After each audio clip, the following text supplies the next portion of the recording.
एक दिन नदी के किनारे पर आधी रात को भूतिया चिड़िया अकेले बैठी हुई थी।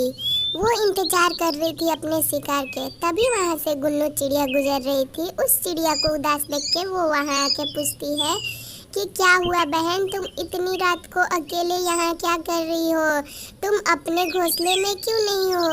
गुन्नू चिड़िया से वो भूतिया चिड़िया कहती है कि तुम भी तो अकेले घूम रही हो और तुम मुझसे पूछ रही। मैं किसी अजनबी से ज़्यादा बातें नहीं करती। वैसे ही मेरे ज़िंदगी में दुख कम नहीं है कि मैं तुम्हें अपना दुख बता दूं। गुन्नू चिड़िया उससे पूछती है कि देखो, मेरे पति ने मुझे खुद छोड़ दिया है क्योंकि मैं एक गरीब की बेटी थी। मेरी माँ पापा उसे दहेज में घोंसले नहीं दे पाए, इसलिए उसने मुझे छोड़ दिया। अगर तुम चाहो तो तुम मुझे अपनी दिक्कत बता सकती हो। मैं तुम्हारी जितनी हो सके उतनी मदद जरूर करूंगी। तुम मुझे बाकी लोगों की तरह मत समझो कि मैं तुम्हारे व्यर्थ में हंसी उड़ाऊंगी। तभी भूतिया चिड़िया उसके सामने अपना दुख बताना शुरू करती है।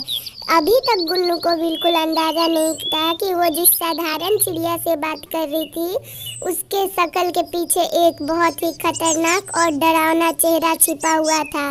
भूतिया चिड़िया कहती है क्योंकि वो सांवली थी, तुम्हारी जैसी वो गोरी नहीं थी, इसलिए उसके पति ने छोड़ दिया और बहुत झगड़े किए उससे और उसे ऐसे ही छोड़ दिया शादी करके। वो ये सारी बातें कहते कहते अपने आंखों में आंसू भर लेती है और वो गुन्नू चिड़िया से नाराज होती है। कहती है मैं जब भी तुम जैसे गोरी चिड़िया को देखती हूँ मुझे गुस्सा आता है खुद पे कि क्यों भगवान ने मुझे ऐसे सांवले रंग दिए।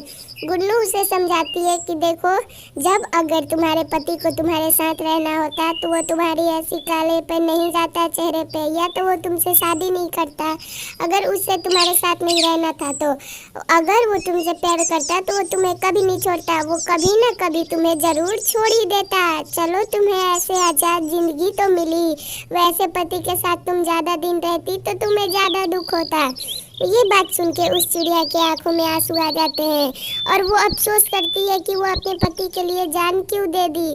तभी वो गुन्नू चिड़िया से कहती है कि तुम मेरी सच्चाई नहीं जानती हो, ये है मेरी सच्चाई और मुझे अब तुम्हारी बात समझ आई। मुझे अपनी जान नहीं देनी चाहिए थी, मैंने अपनी जान उस टाइम दे दी थी क्योंकि मेरे पति ने मुझे छोड़ दिया था। गुन्नू उसको देख के घबरा जाती है।